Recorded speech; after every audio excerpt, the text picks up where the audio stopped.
बिहार चुनाव से पहले पी चिदम्बरम जो कि कांग्रेस के वरिष्ठ नेता हैं, उन्होंने बड़ा बयान दे दिया है और सीधे तौर पर जिस तरीके से बयान दिया गया है उससे लालू यादव के जीत का सपना टूटता हुआ नजर आ रहा है। दरअसल आपको बता दें कि कांग्रेस के वरिष्ठ नेता पी चिदम्बरम ने ये कहा है कि मुझे कांग्रेस का भविष्य नजर नहीं आता है। इतना ही नहीं, उन्होंने तो इंडिया अलायंस के अस्तित्व को लेकर के ही सवाल खड़े कर दिए।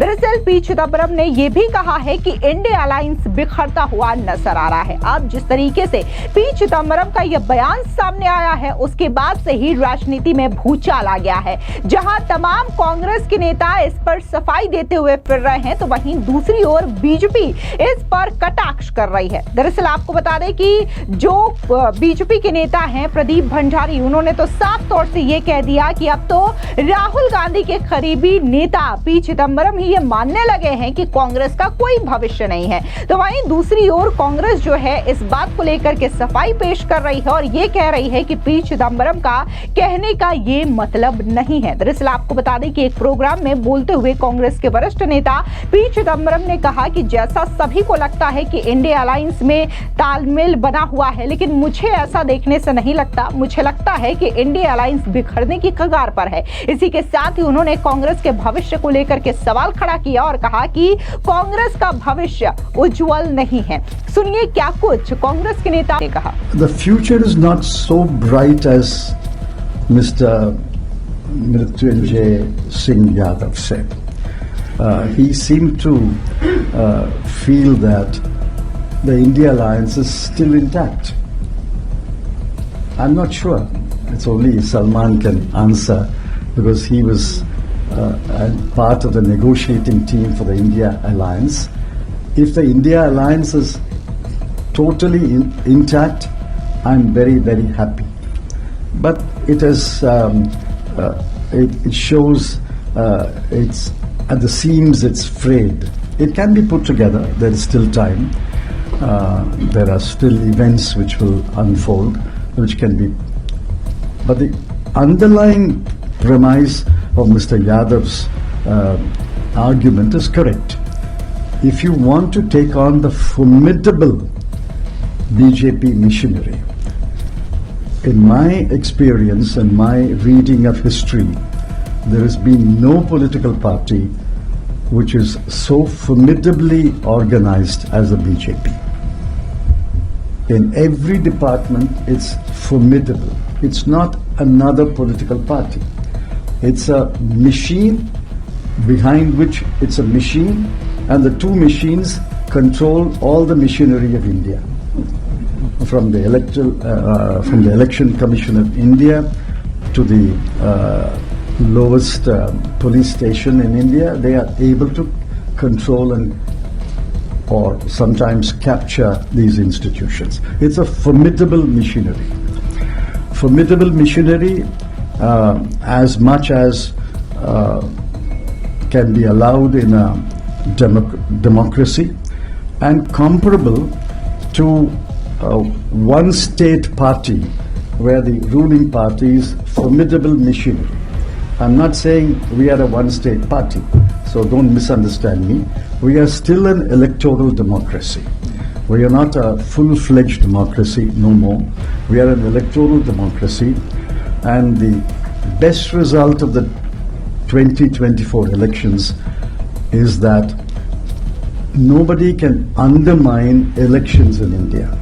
You can interfere with elections, you can tamper with elections, you can tinker with elections, but you can't get rid of elections, or you can't have elections where the ruling party gets elected with 98% of the vote. That's not possible in India.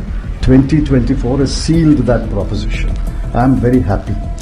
अगर आप गौर से P Chidambaram के इस बयान को सुनेंगे तो उन्होंने बीजेपी को लेकर के भी बयानबाजी की है और ये कहा है कि बीजेपी जो है वो एक मजबूत संगठन है। दरअसल आपको बता दें, अब जिस तरीके से पी चिदम्बरम की ओर से ये बयान दिया गया है, उसके बाद से ही राजनीति तेज हो गई है। बीजेपी लगातार इस पर पलटवार कर रही है और कांग्रेस के साथ साथ राहुल गांधी को भी घेरती नजर आ रही है।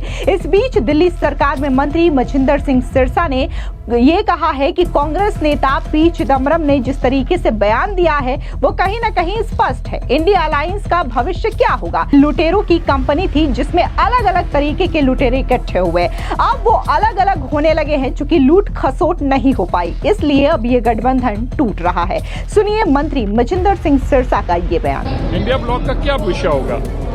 ये तो एक लुटेरों की कंपनी थी जिसमें अलग अलग किस्म के लुटेरे इकट्ठे हुए थे।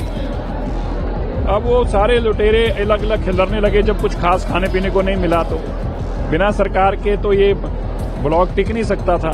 तो ये पर्पस जो था वो पर्पस डिफीट हो गया, लूट खसूट हो नहीं पाई, इसलिए ब्लॉक टूट रहे हैं।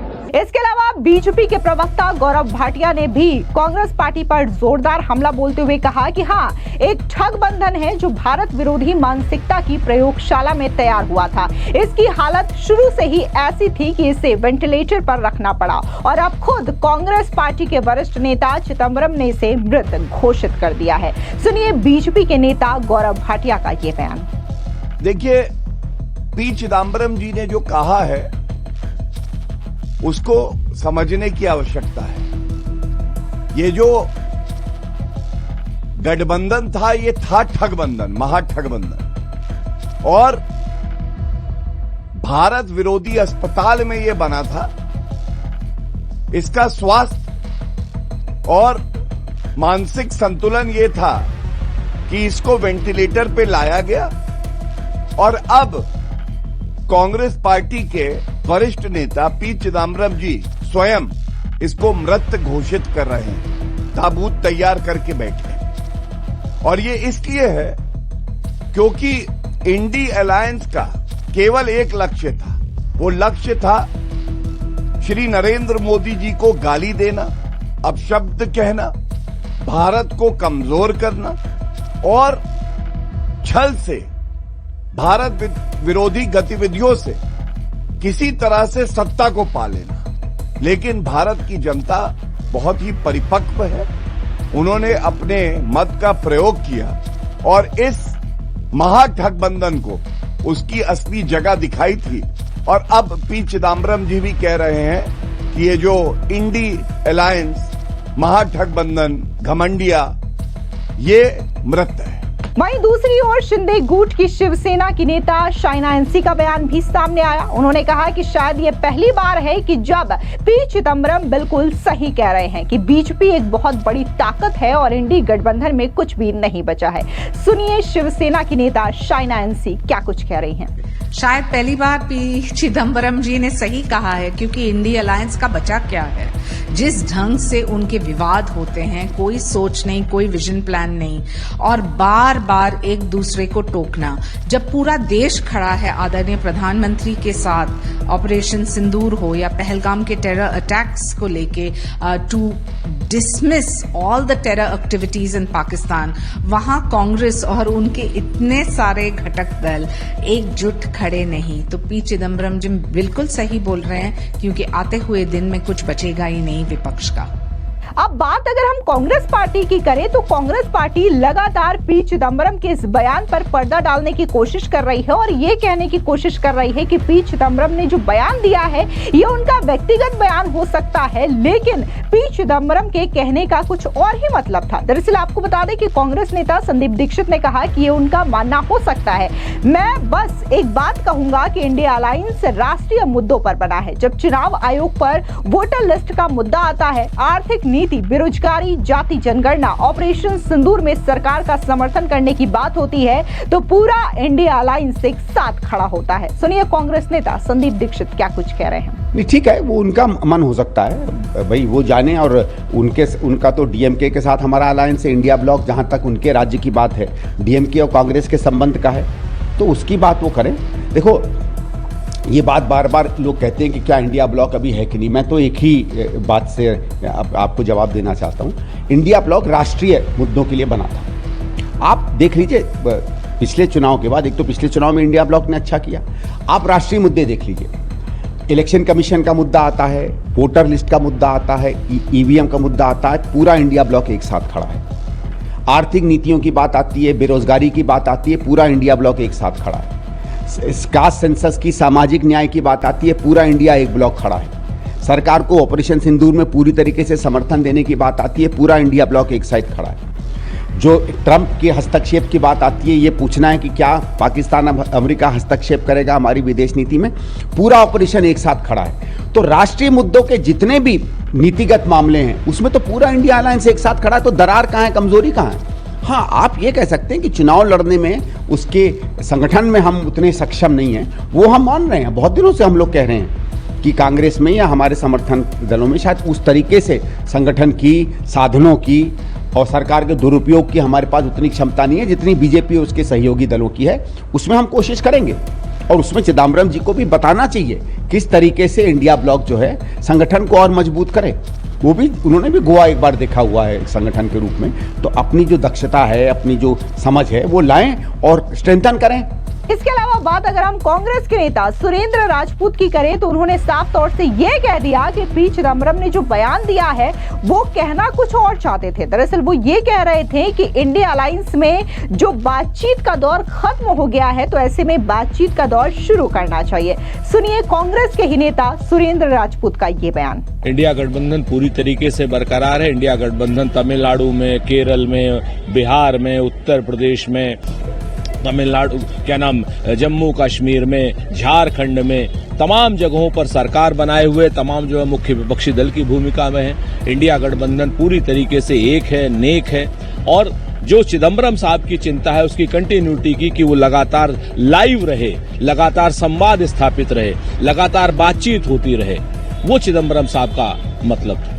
अब जिस तरीके से पी चिदम्बरम के इस बयान को लेकर के राजनीतिक चर्चा जोरों पर है, क्योंकि बिहार में चुनाव होने हैं। खास बात यही है कि पी चिदम्बरम की चेतावनी ऐसे समय में आई है जब बिहार, बंगाल से लेकर के तमिलनाडु में चुनाव होने वाले हैं। इन राज्यों में इंडिया अलायंस की एकता की परीक्षा होगी। ये चुनाव देश के राजनीतिक परिदृश्य को नया आकार देंगे। बिहार में साल 2025 के अंत में मतदान होगा, वहीं बंगाल और तमिलनाडु में 2026 में मतदान होगा।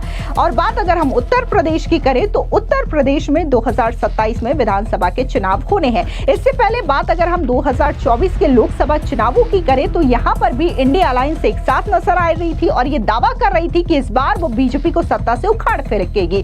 लेकिन यहां पर नतीजा कुछ और रहा और तीसरी बार भी प्रधानमंत्री नरेंद्र मोदी बनते हैं। लेकिन अब अगर हम विधानसभा चुनावों की बात करें तो अलग अलग स्टेट में यह दावा किया जा रहा है कि इंडिया अलायंस एक साथ चुनाव लड़ेगी। लेकिन खास तौर से बात अगर हम बिहार की करें तो कहीं ना कहीं लालू यादव का सपना टूटता हुआ नजर आ रहा है, क्योंकि पी चिदम्बरम ये मानते हैं कि अब इंडिया अलायंस में वो ताकत नहीं बची है, इंडिया अलायंस बिखर चुका है। फिलहाल इस पूरी खबर पर आपकी क्या राय है, कमेंट सेक्शन में जरूर बताएं। धन्यवाद।